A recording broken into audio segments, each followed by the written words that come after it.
All right, artists and scholars. So in this video, we're going to go ahead and work on shading a cone. But before we get to it, remember that you're going to need a nice clean white sheet of paper, a pencil, eraser, and probably a tissue if you have that available. So the next thing that we're going to do is we're just going to start out by drawing the cone itself. So I'm going to help you get started with this. We're just going to draw a horizontal line very lightly. Okay, and then we are going to draw a line that's perpendicular to it, or running through it. And what you should have is approximately a 90-degree angle here, okay? So then what we're going to do is we're just going to make a mark. Let's say that's about 1/2 inch. This is about 1/2 inch. And then we're going to come out and make this one maybe about, probably about 2 inches. This is an estimate. I'm clearly not actually measuring. I'm just estimating. So about the same distance. Okay. And then what we're going to do is we're just going to turn this into an ellipse. So if you recall, an ellipse is an oval. It is not a circle. Make sure it doesn't get too pointed on those ends. And what I'm doing is I'm using this as a guide to just kind of help me get that shape in there correctly. If you can do it without drawing those marks, that's fine. And I'm curving that. And of course, I want to try and get both sides the same. Okay, now from there, what we're going to do is if you imagine this line extending the whole way up, well, not the whole way, but up vertically. Okay, what we're going to do now is we're going to come from the outside edge where that mark was. You can use a ruler if you have one around. You can also just sketch it in, and you're just going to lightly draw in the sides of the cone from those marks on your paper. And if it's a little off center, it's not that big of a deal. So once you have that set up, you're going to go in. And of course, I'm going pretty quickly, so if you need to pause the video, you should do that, or if you need to rewind. So now what I'm going to do is just pull out those marks. I wouldn't actually see them, but that helps me to establish the shape correctly. Okay?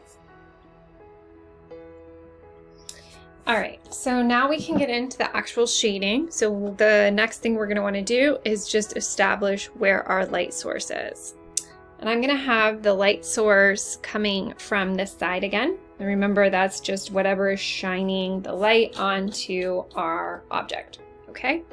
So I'm gonna go ahead and begin to shade this in. And as I'm working, I'm thinking about the different values that I wanna represent in my drawing.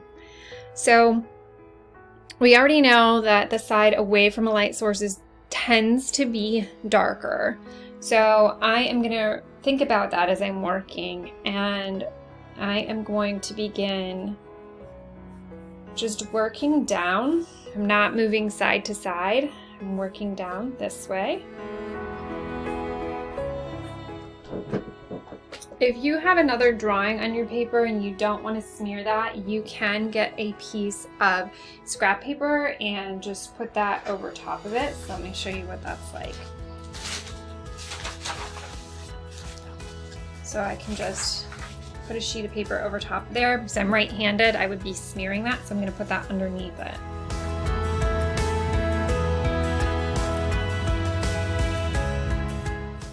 And what I'm going to do is, if you think about your gray scale or your value scale and the way you shaded that in, this area here is going to contain my value that would be the darkest. So that would be the 5 on the scale.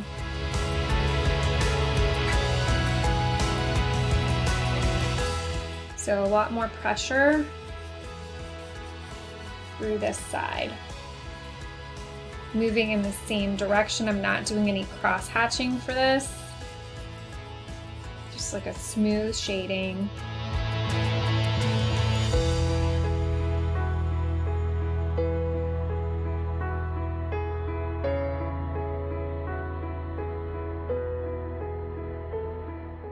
there's going to be just a gradual lightening up of the value as we get a little bit closer to the edge here.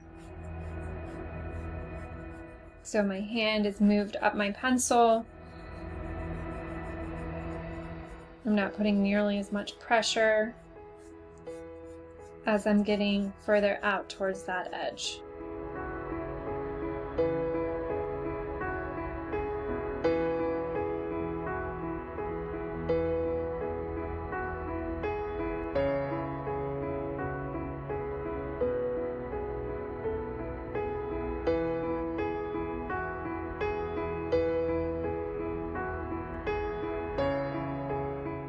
So as I am moving this direction closer towards the light, I'm going to start lightening up the pressure a little bit more. And again, working in one consistent direction so that I'm not creating any cross hatching.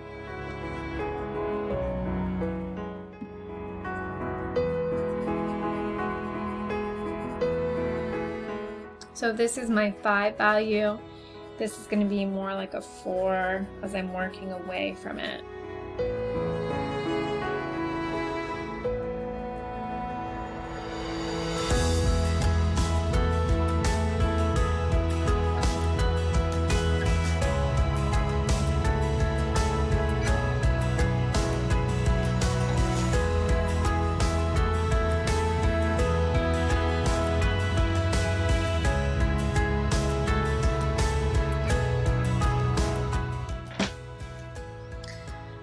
Okay, and then I'm just going to begin to move my hand even higher up my pencil and begin to work on lightening that pressure even more.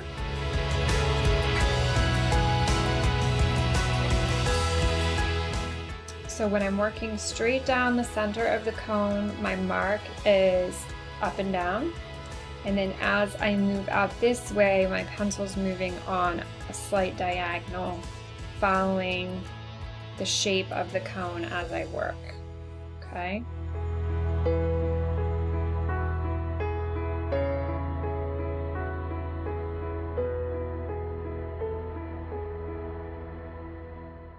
And it is better to start light because you can always add more value to it, but it's harder to pull the value away sometimes.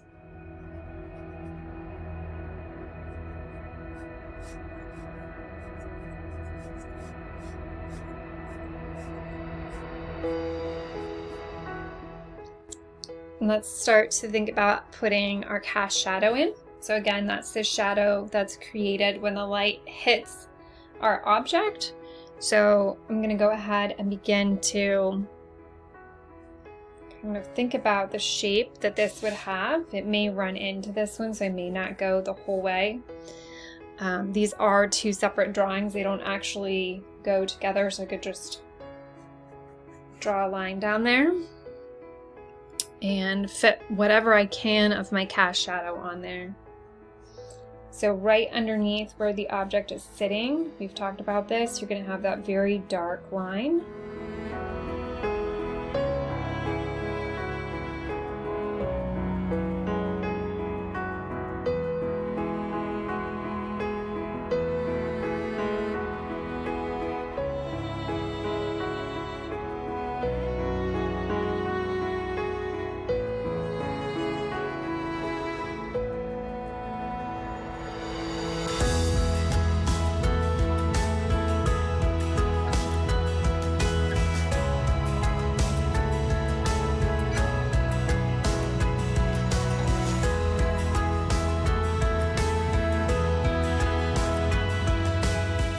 And as I move away from here, my pencil is moving more horizontally with more pressure right next to where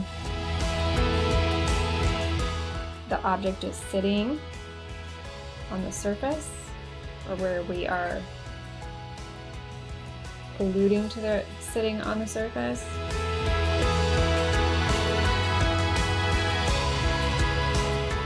And then as it comes out, I'm going to continue to step my hand up my pencil.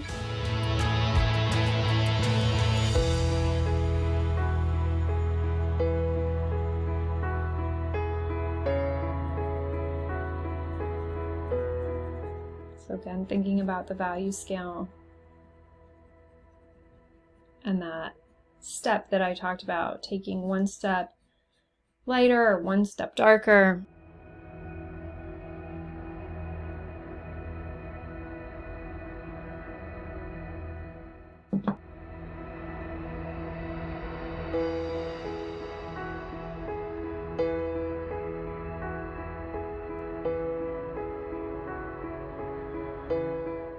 Now we're going to start blending this out with our tissue if we're using one.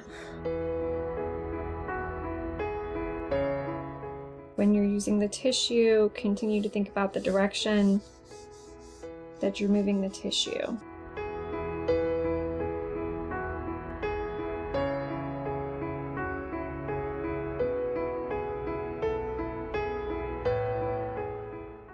So now that I've done that, so what I'm seeing a lot of students do is that they do this and they blend it out, and then they kind of just settle and leave it there. But what I want you to pay attention to is that I'm going to go back in and I'm going to darken up some of these areas to make sure I get that really dark value really popping in there.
That's just a little shadow. I put a detail that I put in there to just make it look a little more interesting. So now what we're going to do is we're going to start to come back in here and just add in some final details with our eraser and our pencil. So you're going to finish blending anything that you want to have blended.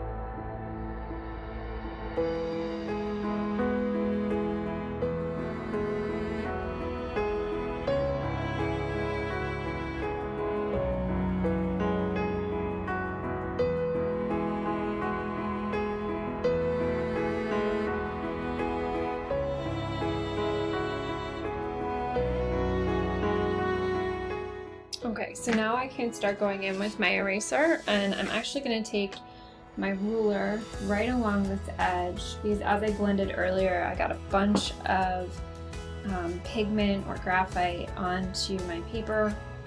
I'm just going to use my ruler and my eraser to clean that up. If I have a clean part of my tissue, I can just wipe that off. I'm going to come in with this one, it's a little bit smaller. And again, there are fancier drawing tools you could be using. I like to use what you guys are going to be expected to use in the classroom. So as middle schoolers, generally what we have available to us is just plain paper, regular pencils, and regular erasers. So that's what I'm using in this. I think I might pop that out. I might erase that. I think I'm gonna erase that.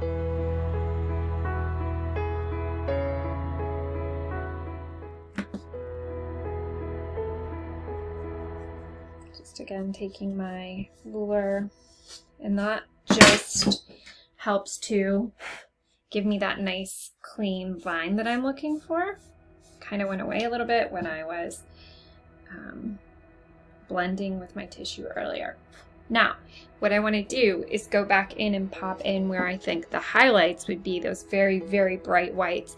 So I am going to think, I would say that those are probably going to be right along this edge here. So notice that I just pulled some of that pigment away, so I don't have a really solid dark line.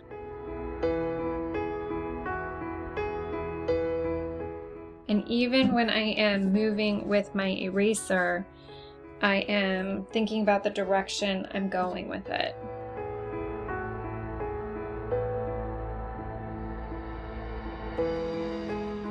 Then I'm going to come in here and put a highlight kind of coming right through this area.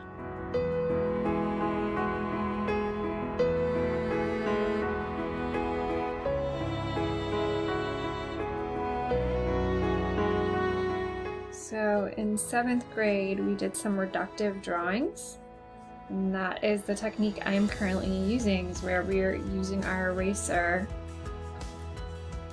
to draw.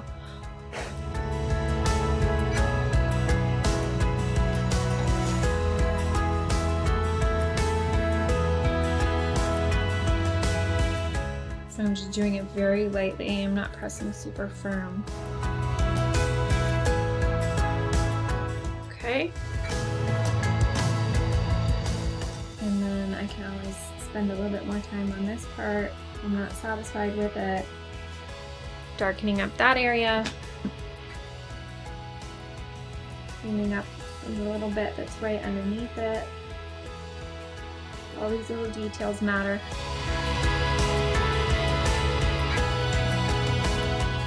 And this up again right there.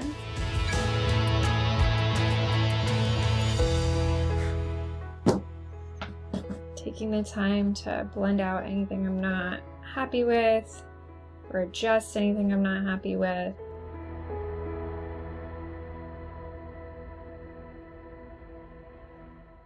And this little part right here is bugging me, so I'm going to fix that.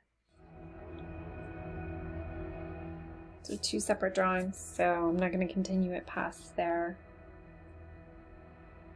And I think I'm just about done. Okay, I think I'm pretty happy with that. So there are some spots in the reflections. Let's take a look. Giving a little bit of a reflection in this. Let's see if I can turn the lights down a little bit. Okay. Gives you a decent look at it. Hopefully you were able to see it with the lighting that I had.